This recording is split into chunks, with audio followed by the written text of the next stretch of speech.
Miss Universe Jamaica 2025 Dr. Gabrielle Henry na aksidente sa main stage. Ikinagulat ng lahat ang insidenteng nangyari kay Dr. Gabrielle Henry, Miss Universe Jamaica 2025, matapos siyang madulas at mahulog mula sa main stage habang rumampa sa evening gown segment ng preliminary competition para sa Miss Universe Finals sa Thailand.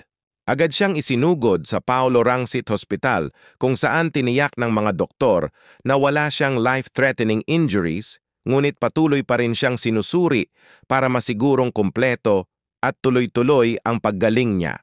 Humihiling ang Miss Universe Jamaica Organization sa publiko na patuloy na magpadala ng dasal, good vibes at positibong enerhiya habang nagpapatuloy ang kanyang recovery. Lubos ang pasasalamat nila sa lahat ng nagpaabot ng pagmamahal, suporta at panalangin para kay Dr. Henry. Ipagdasal natin ang mabilis na paggaling ni Dr. Gabrielle. Ipakita natin sa kanya ang lakas ng suporta ng buong mundo. Sama-sama tayong maging boses ng pagmamahal at pag-asa.